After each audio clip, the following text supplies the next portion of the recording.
you can benefit from the chaos. I've been investing for more than 35 years, and as you can imagine, during that time, I've experienced lots of these crashes. However, I always seem to come out the other side wealthier than before. So today, I want to share the knowledge that has helped me make millions through multiple market crashes.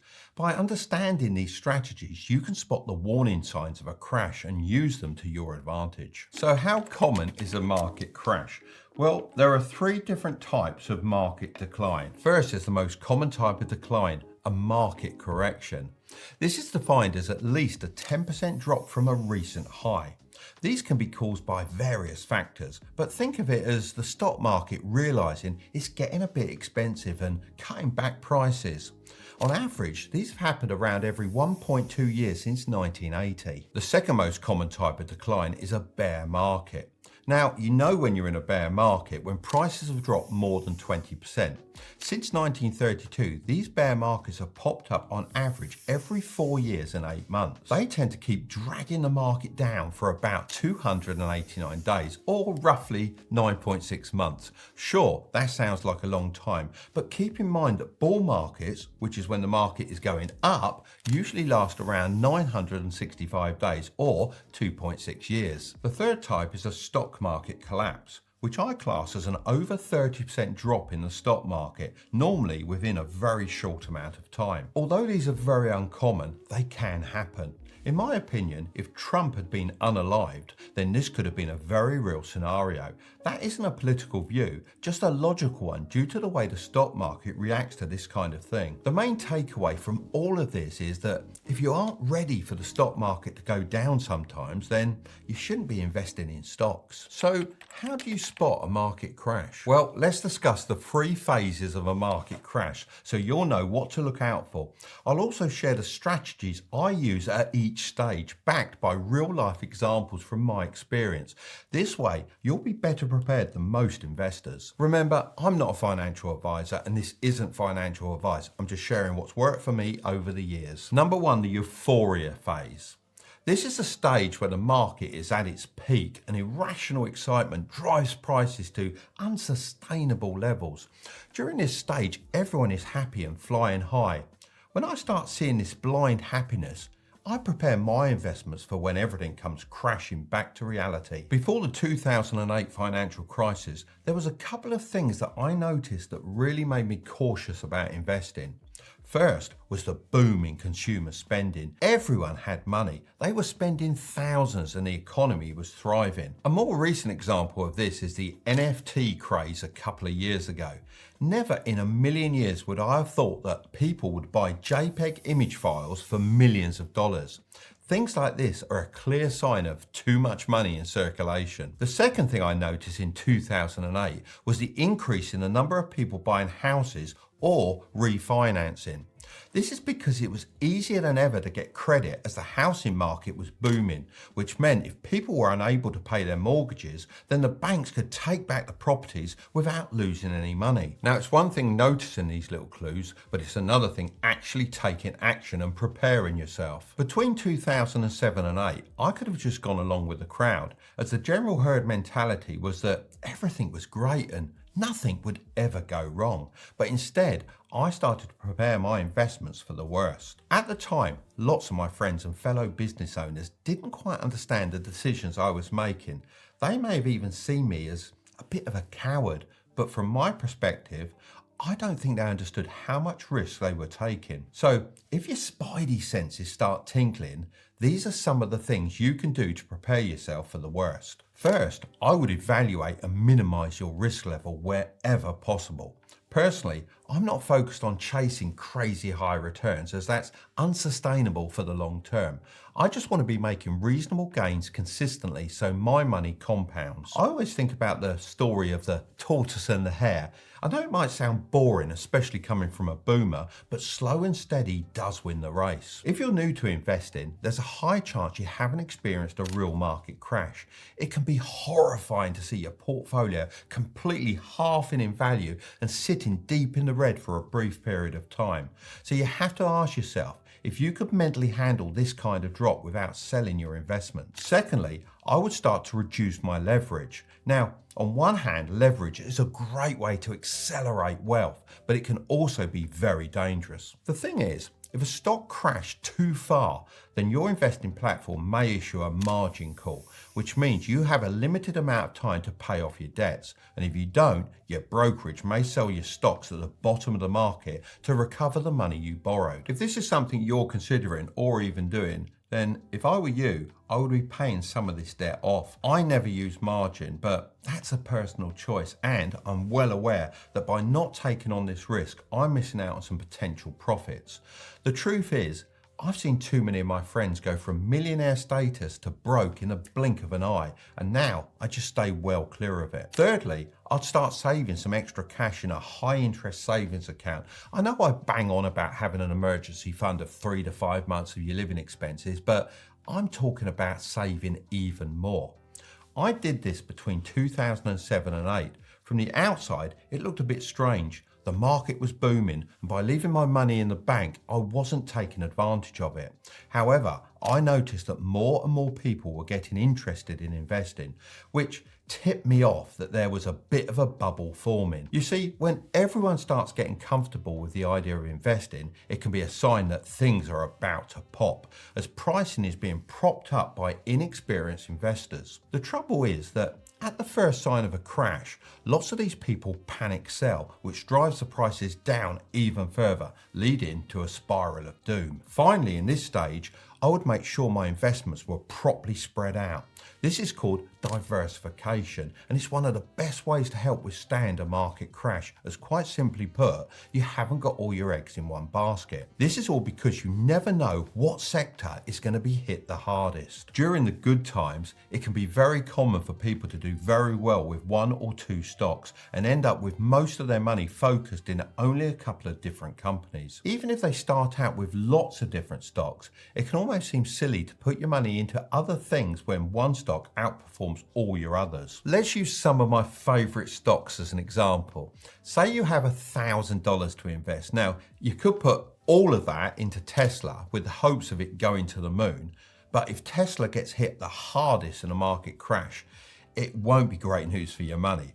Whereas investing into a total US stock market fund would spread your money across multiple different industries. Look, nobody can predict if the stock market is going to go up or continue downwards. However, diversifying goes some way to reducing your risk. Yes, you can't guarantee returns, but at least you're investing in a broad range of sectors. Another great way to diversify while guaranteeing a return on investment is through something called a high yield cash account. Take a look at this, for example. Let's say you have $5,000 to put by with an additional $250 being saved monthly. Within 5 years, you'd have earned $3,493 without making a risky investment, because the account pays you 5.1% interest that compounds daily. Public offer this account with 0 fees or subscriptions required, as well as giving you the ability to invest in thousands of stocks and ETFs with very low fees. I was planning on mentioning Public anyway, so I reached out to them to see if they were interested in sponsoring this video. They agreed and are offering a free stock worth up to $300 to anyone that signs up and funds their account. Just sign up for Public, deposit $20 or more, and enter the code MARK2024 via the Rewards Hub in the Public app. I'll leave a link in the description if you're interested, along with some other options if you're not in the USA. Number 2, the reckoning phase. I like to call it this, as everyone gets rudely punched in the face with the truth, and only the ones that know how to navigate it will be able to hold their nerve and make some money. This is the phase where the reality of overvaluation sets in, triggering widespread panic and sell-offs. What I'm trying to get at is in this phase, the stock market just comes tumbling down, and it's next to impossible to be unaffected. Even my son knew something was happening in 2008, and he was only 10. The number of customers that came into my hobby stores halved overnight, and even when they did come in, they didn't spend anything. On the bright side, I had lots of products which I owned and my warehouses.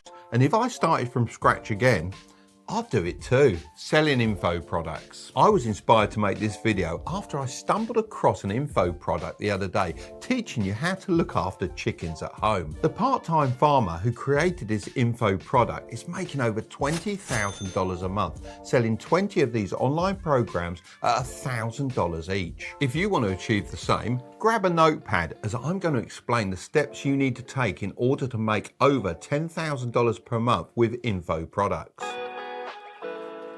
Unlike traditional businesses such as this cafe, info products cater to every market. Just think, no location limitations whatsoever. Right now I'm at one of my favourite beaches, but whether you're in the UK or overseas, we can still buy the same information products online. Since they're digitalised, they're not tied to one specific market. Even though info products have a global reach, they are still limited by the niche you pick, so make sure there's enough demand and minimal competition. Consider the health niche, for example. I normally just think about online personal trainers and workout plans. And let me tell you, that's not for me. But a guy called Anthony Mativa thought outside the box and used his knowledge of languages to create the magnetic memory method, which is an info product focused on enhancing your memory skills.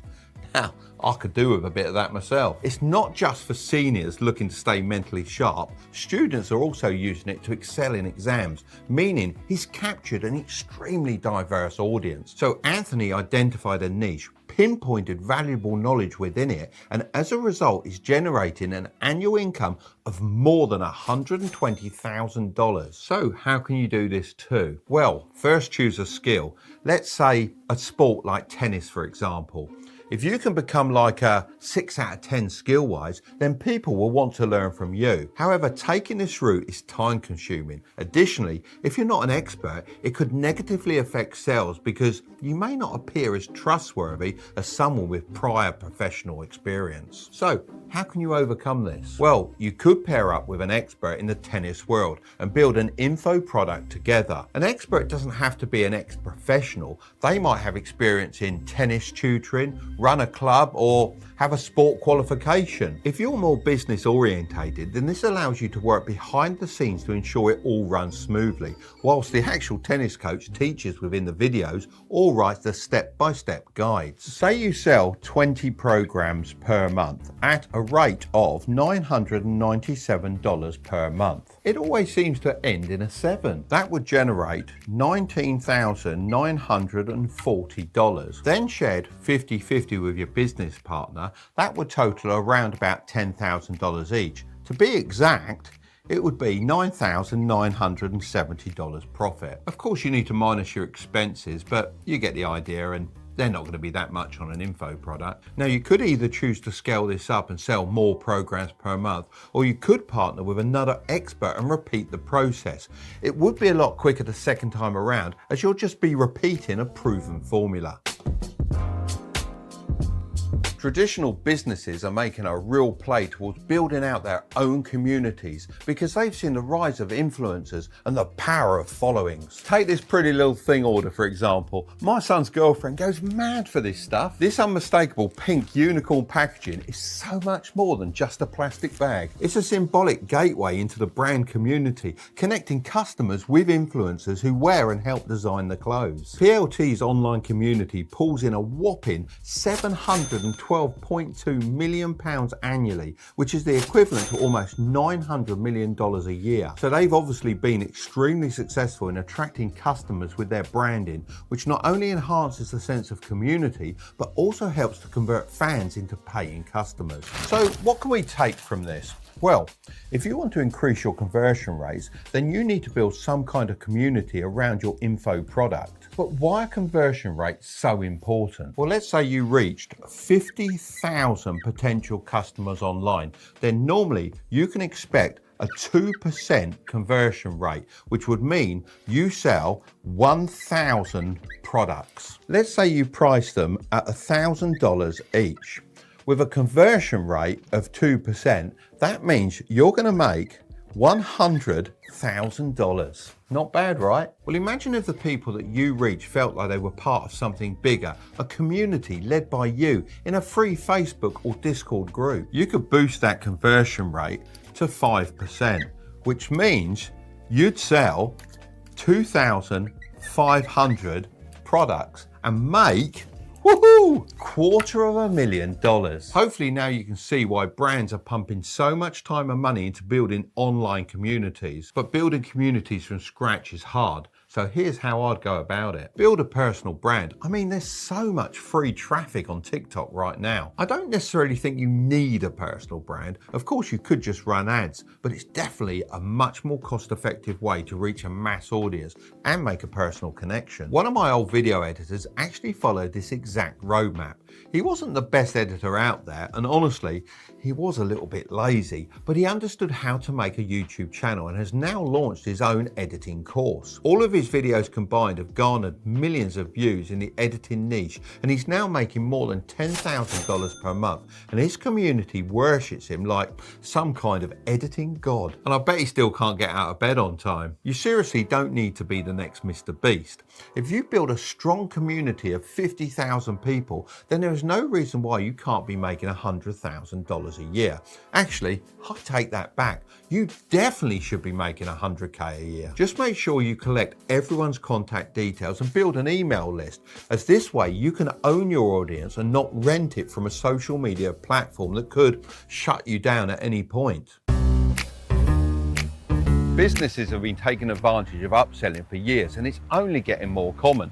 McDonald's have introduced digital ordering screens to almost all of their locations. These machines always try to upsell customers to larger meals, sometimes even using pulsing pictures to make you click on them. Even after you've finished ordering, another screen pops up offering additional items with attractive pictures, aiming to maximize the amount of money per order. Here's a diagram of something called the value ladder. This is what companies use to upsell customers, and so can you. As you can see, the customer will always be lured in by some bait and then encouraged to the top of the ladder through various offers. Let's put this into context. There's a new video game out and it hooks you in with a free trial.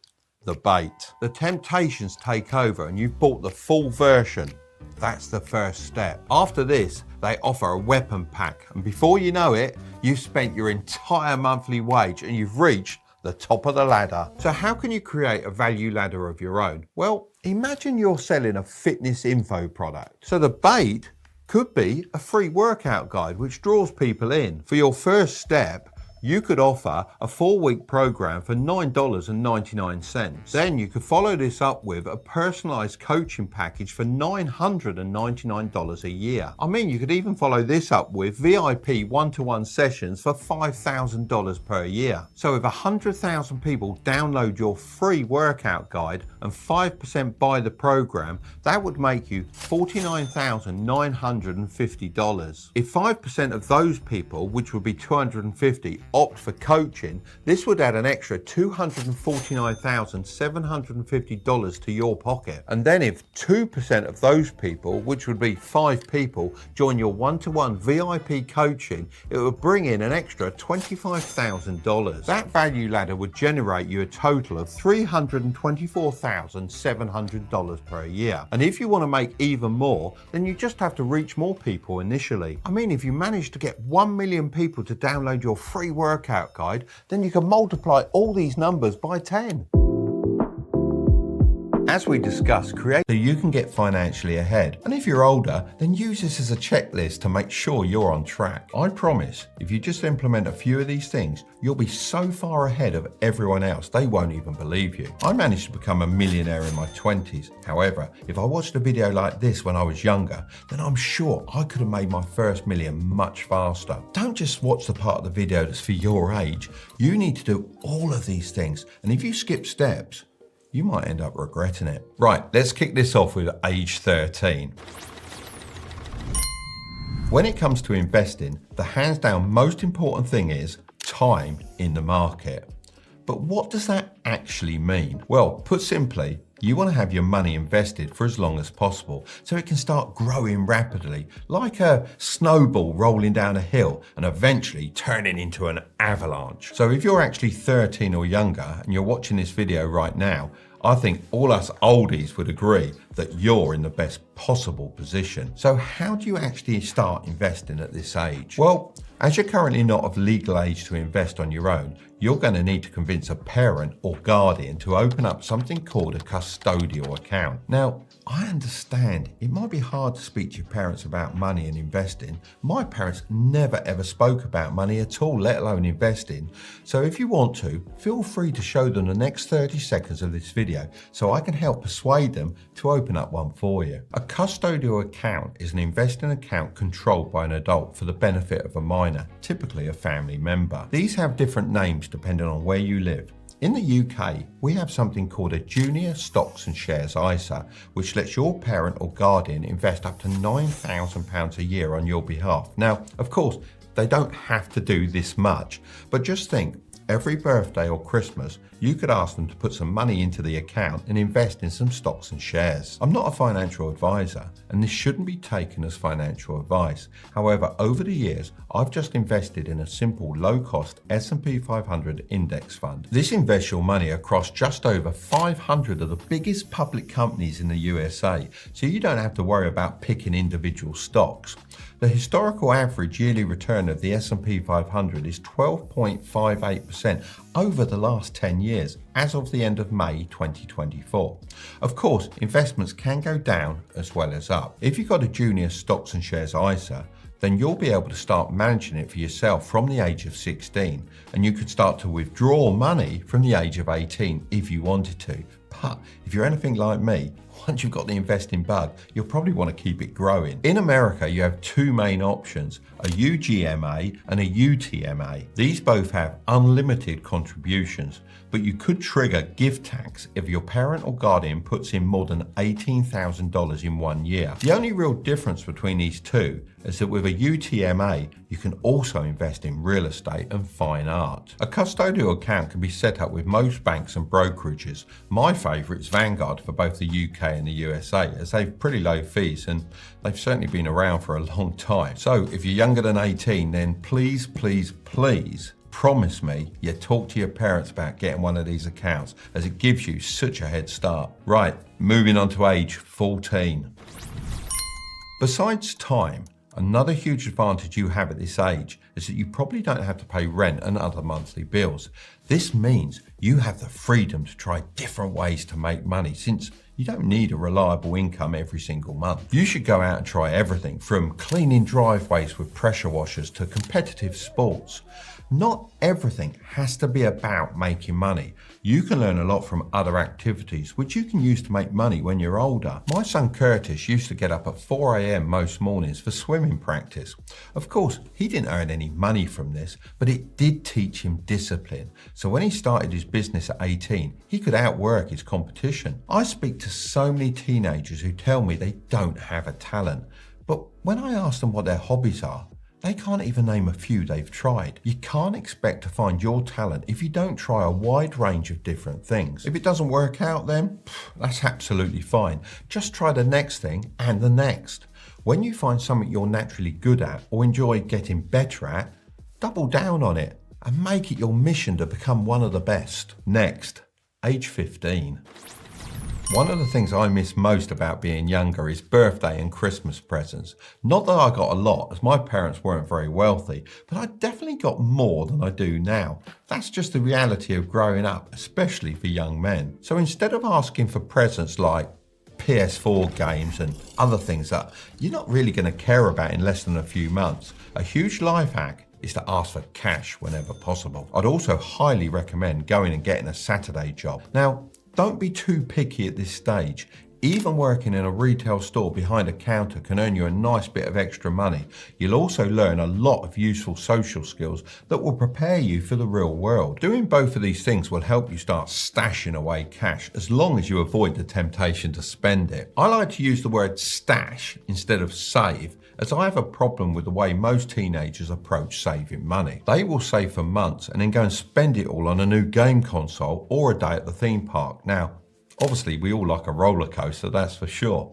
This shouldn't be what you're stashing your cash for though. Of course, you should spend some of it to have fun. However, see your stash more like a launch pad that you can use to make even more money. The hardest thing in the world is starting with $0 to your name. So if you can avoid that, Even if you have as little as $100, then it's going to make everything so much easier. Oh, and I almost forgot, go and apply for your provisional driving license. In the UK, you can do this when you're 15 years and 9 months old, so it's worth getting, even if you don't intend to start using it right away. Right, now it's getting serious, age 16. You've got a 2-year window before you enter the real world, so it's time to really think about what skills you're going to start focusing on and developing. By now, if you've done all the things I've mentioned in this video, then you should have a pretty solid idea of what you're good at. These may seem unrelated at first, but pick a handful of them and start stacking your skills on top of each other. When I was younger, I was talented at selling, designing mechanics and woodwork. So I invested my money into different things that would help me get better at those skills. Now, I had no idea how I'd link them together, but I trusted that in the end, it would all make sense. I'm not really talking about buying courses, as there's so many fake gurus out there just trying to scam you out of your money. With that said, there are some good ones around as well. Even better though, if you can find some sort of community to join where you can chat and learn, so much the better. However, the majority of your money should be invested in equipment. I remember when my son bought his first iMac for $500 from his uncle. He did this with the money he'd saved from doing part-time jobs. Because that was the biggest purchase he'd ever made at the time, he would sit at that Mac and learn everything about it. This led to him teaching himself how to edit videos and use Photoshop. Investing in tools like this can really open so many doors. Between now and 18, your biggest aim should be to develop these different skills that you can later use to make more money than someone that just decided to play video games. This is because you can come into the real world with some actual value to offer. This heavily cuts down the amount of training a company needs to give you, which takes the burden off them. On to age 17. Now listen to me very carefully. You need to pass your driving test. Yes, I know you probably don't need to drive anywhere at 17, but trust me, the sooner you do this, the better. In some states in the USA, you can do this as early as 16. Remember, you only need to do it once. Not being able to drive is one of the biggest things stopping most people from starting a side hustle. I mean, what if you have the chance to work with a client but they live 30 minutes away and you can't get a lift every week? You'd have to rely on public transport, and we all know how unreliable that is. You'll probably end up getting a bad name for yourself and coming across as unprofessional, leading to that opportunity going out the window. One of my key rules to this day is to be early is to be on time. To be on time is to be late. And to be late, well, that is unacceptable. So if you're watching this now and considering driving lessons, do it. Please don't be that person that regrets not jumping on it sooner. Yes, it might be a bit scary at first. I thought it was really exciting, to be honest, but think about the bigger picture. Once you've learned, you can use some of that money you've been stashing away to buy yourself a cheap starter car, then nothing's holding you back. Now it's time for the big one, age 18. The world really opens up to you once you turn 18. Now you're officially classed as an adult, and there are so many things you can do to get financially ahead. I wish someone had sat me down on my 18th birthday and told me exactly what I needed to do. So that's what I'm going to do for you now. I've made a checklist of 7 things you need to do to set yourself up for success. Even if you're over the age of 18, it's super important you do all of these things sooner rather than later. Let me know in the comments how many you've ticked off. Number 1, open your own bank accounts. Having your own bank accounts that only you have access to is the first logical step you should take once you're over the age of 18. I say accounts because really and truly, you should have 2. The first is a current account, or as the Americans call it, a checking account. This is where your money should flow in and out. For example, let's say you got yourself a job at a coffee shop. The coffee shop pays your wage into your current account, and then you can use that money on whatever you want, really. The second is a high interest savings account. This is where you should start building up an emergency fund of 3 to 6 months of your living expenses, just in case something out of your control happens and your income dries up.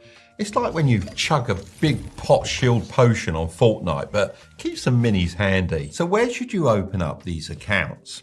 Well, you need to be looking for banks that don't charge high fees. I remember I used to get charged for stupid little things all the time. Having these accounts shouldn't cost you money. I also think you should have 2 accounts with different banks, as it makes your savings way less easy to spend When it's out of sight, it's out of mind. If you're in the UK, then I'd recommend going with a challenger bank like Monzo for your current account. Now, this isn't sponsored, but their app is genuinely very good.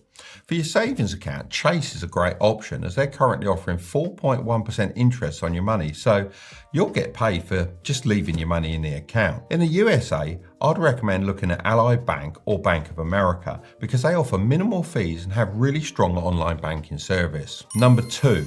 Get a credit card. When I was younger, I believed that if you never borrowed, you'd have an amazing credit score since you never took out a loan or made any late payments. It makes sense, right? Well, that couldn't be further from the truth. Taking out a credit card when you turn 18 is the perfect tool to build up your credit score. You can do this by using your credit card to pay for the things you would normally pay for in cash, like paying for the gas in your car, for example, and then paying the card off in full every month without fail.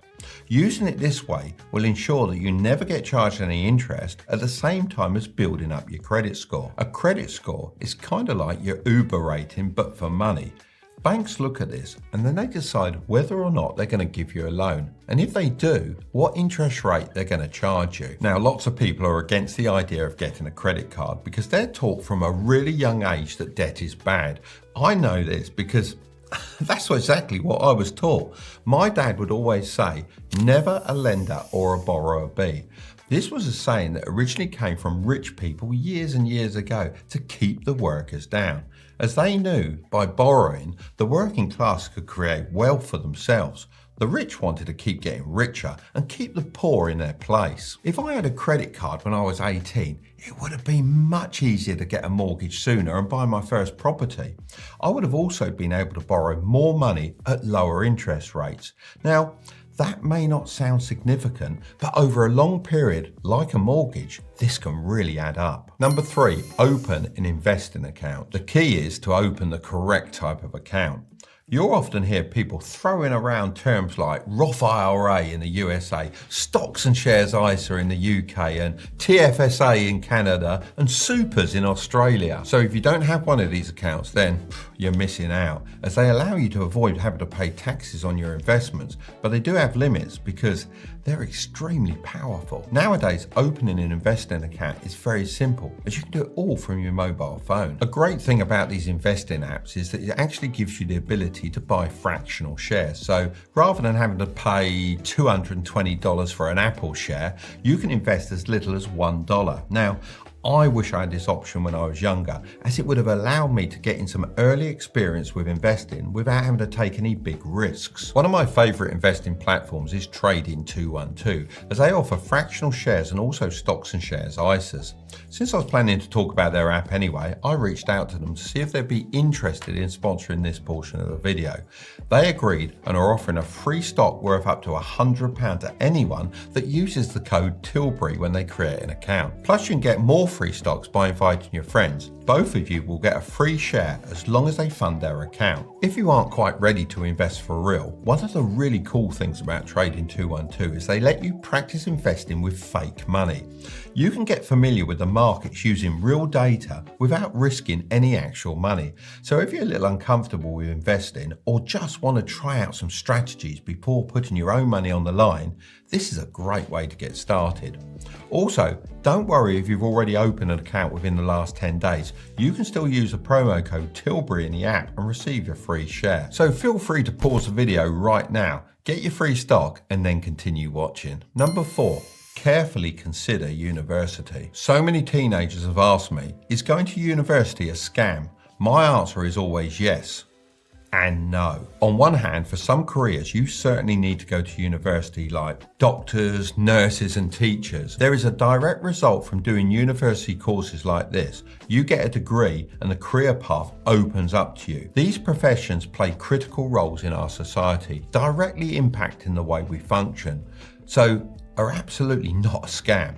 I actually think these types of courses should be free and reserved for the people with the best grades and passion for following one of these careers. However, on the other hand, there are a lot of other courses out there that don't open up job opportunities directly. And therefore, why waste your money and, more importantly, your time studying at university for something you don't really need? Skilled trades like plumbing, entrepreneurship, and tech, Well, they don't require a degree. It's more about how good you are at what you do. Your track record and results will speak for itself. I mean, I read through my comments on here and I've seen lots of people claim they've learnt more from me than they did in their business degree. Now, that really says a lot. For me, and for a lot of other employers, it's more about your practical experience and attitude than anything else. So please, don't be pressured into going to university to study something you don't care about and waste 4 years of your life. I mean, I heard there's a golf management degree now. How ridiculous. You can benefit from the chaos. I've been investing for more than 35 years, and as you can imagine, during that time, I've experienced lots of these crashes. However, I always seem to come out the other side wealthier than before. So today, I want to share the knowledge that has helped me make millions through multiple market crashes. By understanding these strategies, you can spot the warning signs of a crash and use them to your advantage. So how common is a market crash? Well, there are 3 different types of market decline. First is the most common type of decline, a market correction. This is defined as at least a 10% drop from a recent high. These can be caused by various factors, but think of it as the stock market realizing it's getting a bit expensive and cutting back prices. On average, these have happened around every 1.2 years since 1980. The second most common type of decline is a bear market. Now, you know when you're in a bear market when prices have dropped more than 20%. Since 1932, these bear markets have popped up on average every 4 years and 8 months. They tend to keep dragging the market down for about 289 days, or roughly 9.6 months. Sure, that sounds like a long time, but keep in mind that bull markets, which is when the market is going up, usually last around 965 days, or 2.6 years. The third type is a stock market collapse, which I class as an over 30% drop in the stock market, normally within a very short amount of time. Although these are very uncommon, they can happen.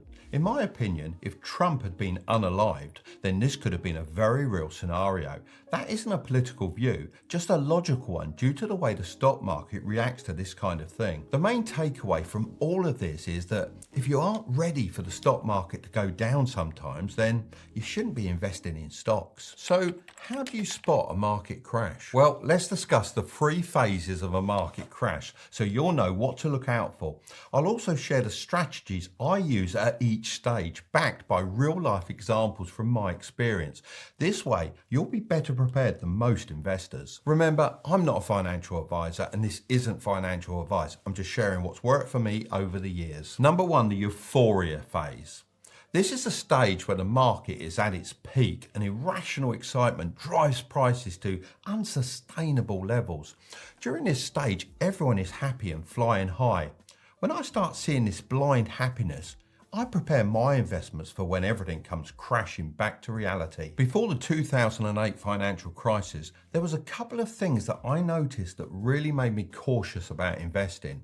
First was the boom in consumer spending. Everyone had money. They were spending thousands and the economy was thriving. A more recent example of this is the NFT craze a couple of years ago. Never in a million years would I have thought that people would buy JPEG image files for millions of dollars. Things like this are a clear sign of too much money in circulation. The second thing I noticed in 2008 was the increase in the number of people buying houses or refinancing. This is because it was easier than ever to get credit as the housing market was booming, which meant if people were unable to pay their mortgages, then the banks could take back the properties without losing any money. Now, it's one thing noticing these little clues, but it's another thing actually taking action and preparing yourself. Between 2007 and 8, I could have just gone along with the crowd, as the general herd mentality was that everything was great and nothing would ever go wrong. But instead, I started to prepare my investments for the worst. At the time, lots of my friends and fellow business owners didn't quite understand the decisions I was making. They may have even seen me as a bit of a coward, but from my perspective, I don't think they understood how much risk they were taking. So if your spidey senses start tinkling, These are some of the things you can do to prepare yourself for the worst. First, I would evaluate and minimize your risk level wherever possible. Personally, I'm not focused on chasing crazy high returns, as that's unsustainable for the long term.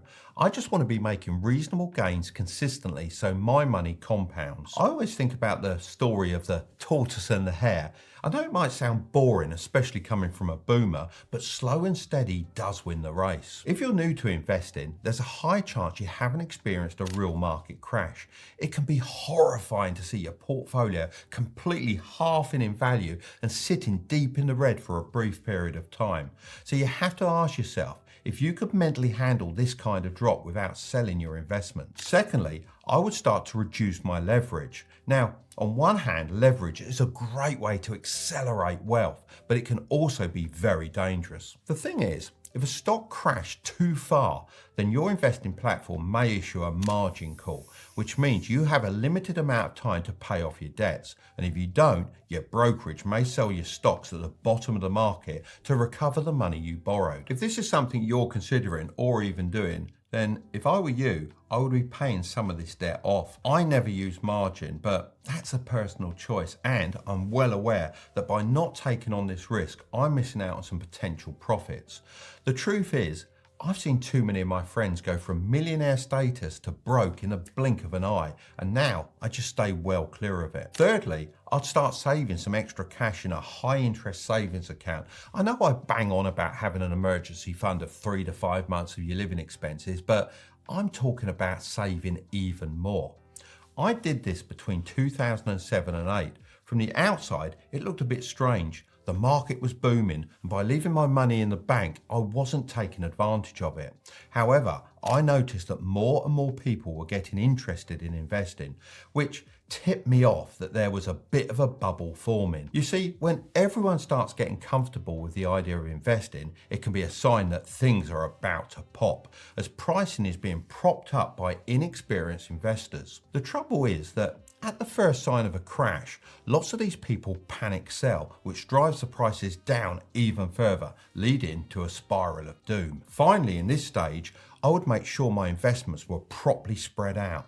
This is called diversification, and it's one of the best ways to help withstand a market crash, as quite simply put, you haven't got all your eggs in one basket. This is all because you never know what sector is going to be hit the hardest. During the good times, it can be very common for people to do very well with 1 or 2 stocks and end up with most of their money focused in only a couple of different companies. Even if they start out with lots of different stocks, it can almost seem silly to put your money into other things when one stock outperforms all your others. Let's use some of my favorite stocks as an example. Say you have $1,000 to invest. Now, you could put all of that into Tesla with the hopes of it going to the moon, but if Tesla gets hit the hardest in a market crash, it won't be great news for your money. Whereas investing into a total US stock market fund would spread your money across multiple different industries. Look, nobody can predict if the stock market is going to go up or continue downwards. However, diversifying goes some way to reducing your risk. Yes, you can't guarantee returns, but at least you're investing in a broad range of sectors. Another great way to diversify while guaranteeing a return on investment is through something called a high yield cash account. Take a look at this, for example. Let's say you have $5,000 to put by with an additional $250 being saved monthly. Within 5 years, you'd have earned $3,493 without making a risky investment, because the account pays you 5.1% interest that compounds daily. Public offer this account with 0 fees or subscriptions required, as well as giving you the ability to invest in thousands of stocks and ETFs with very low fees. I was planning on mentioning Public anyway, so I reached out to them to see if they were interested in sponsoring this video. They agreed and are offering a free stock worth up to $300 to anyone that signs up and funds their account. Just sign up for Public, deposit $20 or more, and enter the code MARK2024 via the Rewards Hub in the Public app. I'll leave a link in the description if you're interested, along with some other options if you're not in the USA. Number 2, the reckoning phase. I like to call it this, as everyone gets rudely punched in the face with the truth, and only the ones that know how to navigate it will be able to hold their nerve and make some money. This is the phase where the reality of overvaluation sets in, triggering widespread panic and sell-offs. What I'm trying to get at is in this phase, the stock market just comes tumbling down and it's next to impossible to be unaffected. Even my son knew something was happening in 2008 and he was only 10. The number of customers that came into my hobby stores halved overnight, and even when they did come in, they didn't spend anything. On the bright side, I had lots of products which I owned and my warehouses. And you spend hours watching ads, testing websites, or filling out those useless online surveys. I mean, they only pay a few dollars anyway. What's the point? Instead, I'm interested in the big bucks, so I'm going to be grouping all my favorite online side hustles into 4 tiers. Of course, the faster you progress through those tiers, the more money you'll be able to make. I'm talking about generating at least $1,000 a day if you reach the top tiers. So if you're up for the challenge, click the like button to let me know. So let's start with the base tier. These are things you can just get on a start and do straight away without any skills. They're all about generating that fast money. So the first idea I have for you is flipping Instagram theme pages. These are pages that are focused on specific subjects. When I first heard that you can make money from flipping these, I was quite shocked. Back in my day, I had to buy actual physical products like cars, but now this actually makes complete sense. Just think about it. When was the last time you scrolled on Instagram and didn't see a sponsored post? They're everywhere, aren't they? This just shows brands are putting loads of money into Instagram adverts, which makes the pages more valuable. If I were you, I'd only buy pages with active followers and continue to grow them by posting regularly. I would pick a car theme page, as I used to race cars myself, so I know the niche has a big demand from advertisers. Here's my old crash helmet, custom painted with my logo, Tilbo Flying 7. Great days. Next up is selling items on Facebook Marketplace. This is such a great way to sell things without having to deal with postage or selling fees. Recently I had my backyard ripped up as we're having a total redesign, and I was left with 400 heavy concrete slabs. Now I could either pay to have them taken away and dumped for me or find some sort of alternative option. And you know me, I don't like wasting money, so I put them up for sale on Facebook Marketplace. I thought it's got to be worth a go, hasn't it? Later that day, my phone exploded with messages from people all over my area asking if they could come and get some of my slabs. I couldn't believe it. People came and removed my garbage and I didn't even have to lift a finger. The best part of all though, I made an extra $650 that day. A more long-term example is selling vintage clothing online, and one of my friends does exactly that. She finds them through poorly advertised eBay listings, and you can do a similar thing by using a website called Typo Hound. This is really cool because it looks through all of the misspelt items on eBay, so you can buy with a lower competition and get a great bargain. She cleans the clothes and does any repairs needed, then she dresses her mannequins so she can take great photos and she posts them on social media. You know what? It's so successful, she struggles to get enough clothes. So if I can sell dirty paving slabs and my friend can sell second-hand clothes, I'm sure there is something in your house that you can sell and start making a profit. Next up is the mid-tier. This is all about going out and selling your skills. These online side hustles require more upfront work to begin with, but as you develop your skills, you'll be able to charge a lot more than the average person, as you're providing more value, and this of course equals higher pay. One of the things that comes to mind is being a social media manager for small businesses. I've actually just hired someone to help me post more on my Instagram. That reminds me, if you haven't already followed me, drop me a follow at Real Mark Tilbury for regular posts and updates. The person I've hired is great as she's able to look at the graphs and the numbers and tell me how everything's performing. All I have to do is supply the content, reply to you guys, and the rest is all taken care of. I found my social media manager through her own page. I could see how passionate and talented she was, and after a quick chat, I knew I had to hire her. So if you want to stand out, it's probably a good idea to imagine you are your first client by marketing your own social media accounts. If you spend time learning how to maximize your accounts, then you'll be able to offer your future clients a much better service. As you start working with more businesses, you can slowly up your prices, and before you know it, you'll be making more than $150 per day. Over 600,000 new businesses are started every year in the USA, and guess what they all need? a logo. So if you're a creative person, why not learn how to use photo editing software? Then you can use your skills to make money online through freelance graphic design. For this type of work, no one cares about your school grades. Instead, your past work acts as your qualifications. So it's really important to build a great portfolio to seal the deal with your clients. When hiring someone new, I feel more comfortable if they offer their services for free, as it reduces the risk for me and gives them a way to build their portfolio.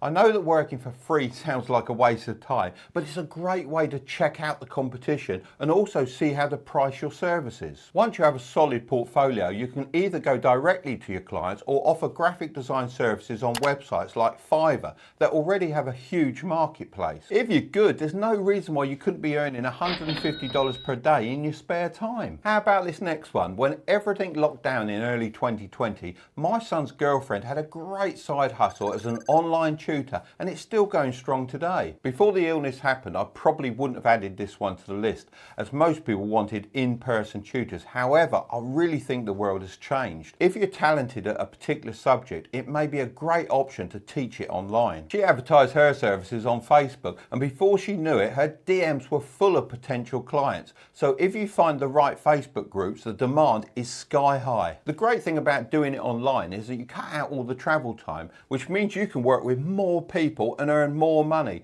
You also don't have to just work for people in your local area, as you can teach anyone anywhere in the world. If you're doing this in your spare time, you should be able to expect a good $50 plus per day. If you enjoy writing, then maybe you should try copywriting. This is the art of selling a product through writing. This is like being a salesperson, but reaching out to everyone. You can write sales pages, ads for Facebook, email newsletters, the list goes literally on. And the more you specialise in one specific area, the more you learn. I first learned about the art of copywriting when I read an amazing book called Breakthrough Advertising by Eugene Schwartz. This book currently sells for over $200 a copy, and it's considered the holy grail in the copywriting world. This just proves how in-demand copywriter services are. If your writing is able to convince lots of people to buy, then you're able to justify charging really high prices, as effectively you're paying your own wages. This couldn't be more true than for the guy who took 3 weeks of studying to come up with the winning concept for a Rolls-Royce advert. The final headline read, "At 60 miles an hour, the loudest noise in a Rolls-Royce comes from the electric clock." It took him a while, but he managed to find a golden nugget that people still remember to this day. His skill with copywriting made him a small fortune. Now, no business can survive long without a good website these days,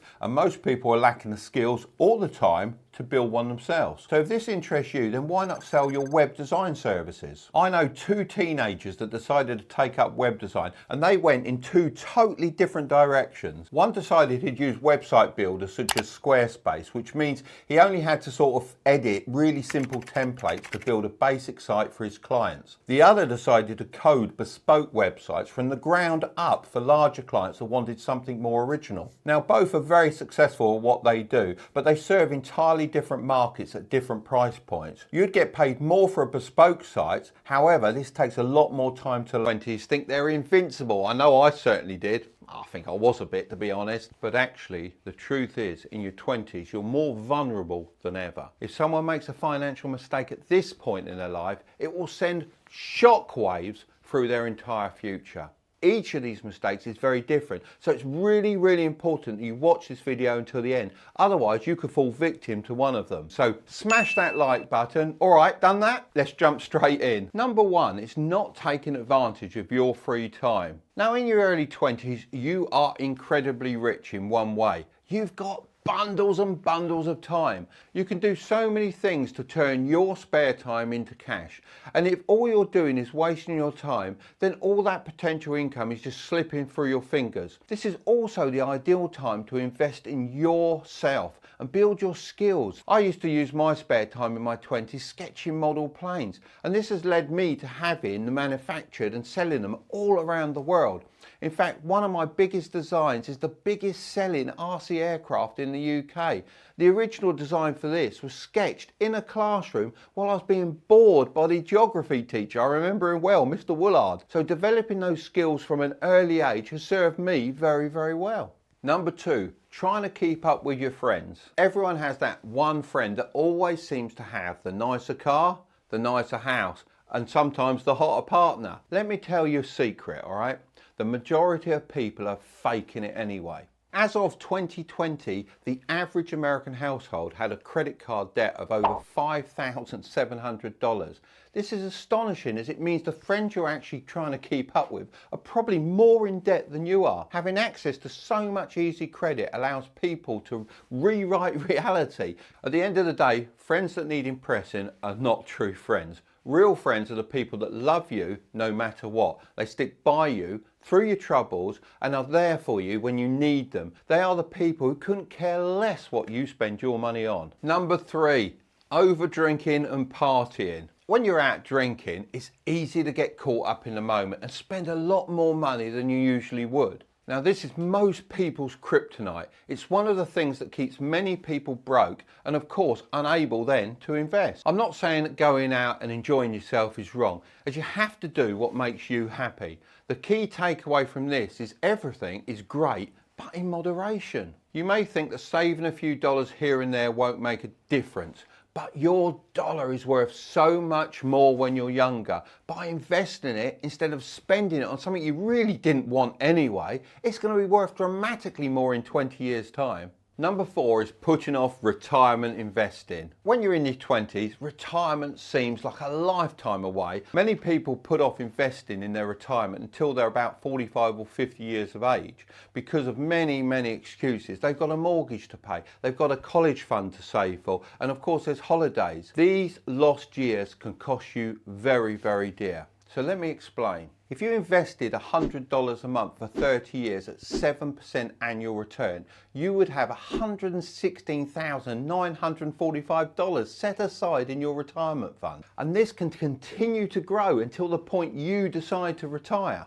But if you put off investing in your retirement, let's say 10 years, and you start investing the same amount for a 20-year period, wait for it, you're only going to have $50,000 in your retirement fund. Yes, it can grow, but you're starting from such a low base, just 50K. $50,000 is a huge amount of money just to lose. And the reality is that $50,000 would have only cost you $12,000, so lots of free money. I was very lucky. My mentor advised me to save and invest in a pension from the age of 18.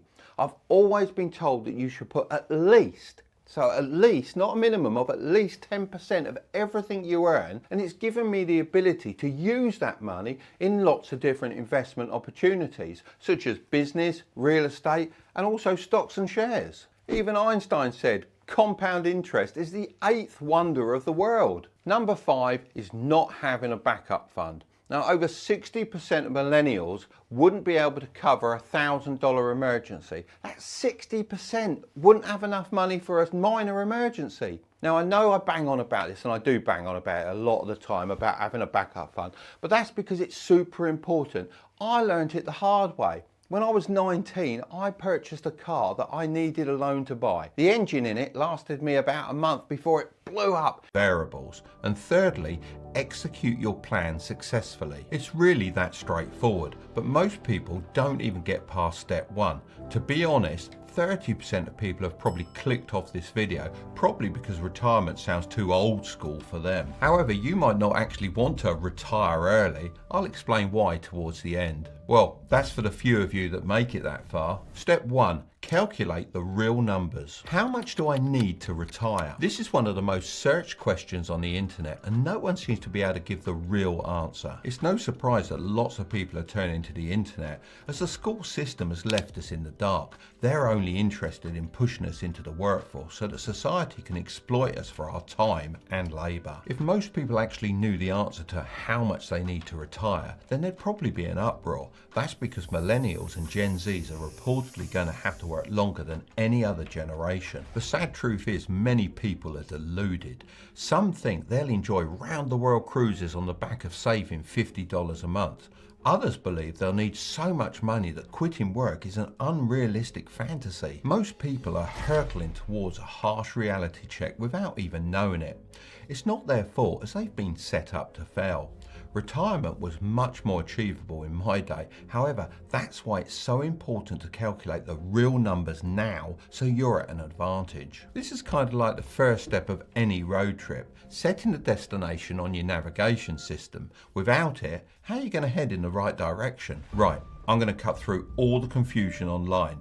You just need to focus on the rule of 300. This rule is so powerful that it allows you to jump forward in time and calculate how much money future you will need to quit your job and still pay the bills. It's simple. All you have to do is add up your monthly expenses and multiply them by 300. This means if you currently spend $1,000 per month, then you'll need $300,000 saved. If you spend $1,500 a month, this will mean you need $450,000 in your account. If you spend $3,000 a month, you'll require $900,000 and so on. You get the idea. Now I know what you're thinking. How much? But let's say you do need $900,000. You don't have to save all of that. I'll reveal later how you can use the power of compound interest and only have to save around $110,000. The rule of 300 is based on the ability to safely withdraw 4% per year from your savings. The idea is that if you put your money in the correct places, then it will grow by more than 4% per year, allowing you to take from your pot without it running out. It's a bit like Hermione's magic bag in Harry Potter. I know this sounds great, but it's very important. This is just a rule of thumb and not scientific law like gravity. I mean, it's pretty impossible to accurately predict the future, as there are so many different factors that we can't take into account. If anyone tells you otherwise, then they're trying to sell you something. So yes, stock market conditions and inflation could have an impact on your final freedom figure. However, I still think it's a good idea to use the rule of 300 as a guide and adapt it as you go. Now you've figured out your destination, you can start increasing your odds in getting there. Which brings me on to step 2. Manage the variables. Just as you need to use the steering wheel, brakes and accelerator in a car to navigate the roads, you need to use these 5 variables to achieve your retirement goal. Variable 1 is, of course, income. I highly suggest that you increase your income as soon as possible. This is your accelerator, and if you're making more than the average, you'll be able to retire before most people. In my late teens, I had an income problem. After leaving school at 16, I just wasn't making enough money to pay my rent and go out with my friends, let alone save for retirement, so I devised a plan to get a pay rise. You see, I was working part-time in a radio-controlled model shop, earning next to nothing. I thought to myself, how can I get the owner to pay me more for the same work? For the next couple of weeks, I worked my socks off and I kept track of all the sales I made. I remember writing down every detail in a little notepad. When I got a chance, I sat down and I looked at all my notes and compared them with what the shop had sold in that period. One thing became very obvious. I was making all the radio-controlled helicopter sales because of my expertise in flying them. That's when it hit me. I was valuable to my boss because without me, he couldn't sell any helicopters. Now I had this information, I felt confident I could approach him and ask for a raise. I clearly explained my value to the business and asked for the increase in pay I wanted. I remember him staring at me blankly for a couple of seconds. I thought I'd offended him until he let out a little grunt and a nod of his head, agreeing to pay me exactly what I'd asked for. Although this was a long time ago, the principle remains the same now. If you want to increase your income, then you need some kind of leverage. To have this, you need to become valuable. Maybe you could learn some high income skills such as sales and marketing, or alternatively, start some kind of side hustle. However, it actually doesn't matter how much you earn, it's all about how much you save, and that brings me on to variable 2, expenses. Even if you were accelerating at full speed in a Formula 1 car, if you had a massive parachute attached to your rear wing, then you aren't going anywhere fast. This is exactly what it's like having a good income with too many expenses. Look, I'm not one of those online people that's going to tell you to stop buying Starbucks and enjoying life. I think that's a pretty sad way to live if you like those things. This variable is more about cutting out the things you couldn't care less for. This is actually the perfect time to come back to the rule of 300. Let's say you spend $15 per month on Netflix. If we multiply that by 300, you'll see that you actually need $4,500 saved in your retirement pot to keep watching indefinitely. Well, this is assuming the price doesn't go up, which it Most certainly will. Most people have little monthly expenses that they don't really care about as they seem so small. But if you apply them to the rule of 300, then those small expenses actually add up very quickly. As well as cutting out little expenses, I also highly suggest being smart about the larger ones. I'm talking about rent, mortgages, and car payments. These are the biggest silent wealth killers, as they're a huge drain on your finances every single month. But there are a few ways to get around them. The first is known as house hacking. This is when you buy a house and rent out part of it to a roommate in order to cover the mortgage. In America, you can also buy something called a duplex, which is two separate living accommodations in one house, allowing you to live in one side of the house and rent out the other. The next is rent hacking. This is simply renting out a house and then subletting individual rooms to different people to cover all of your costs. But before you start doing this, make sure to clear it with your landlord. The third is car hacking. This is when you buy a car that has lost most of its value already. Drive it around for a couple of years and then sell it for almost what you paid for it and repeat the process. If you successfully manage to drive down your expenses and still live a great life, then you can start thinking about variable 3, debt. A lot of people aren't going to like this one, but you need to master debt. Some people are totally against it, while others are way too reckless. I've always been somewhere in between the two extremes. It's kind of like the fuel in your car. It can be very useful, but it can also explode if you're not careful. Managing debt is crucial for retirement planning because carrying too much bad debt can eat away at your savings and make it difficult to achieve your retirement goals. On the other hand, using good debt strategically can help you build wealth and increase your income, which can lead to an earlier retirement. It's important to understand the difference between the two and make smart decisions about when and how to use debt. Put simply, good debt is when you borrow money to buy things that will make more money in the future, like buying a house and renting it out.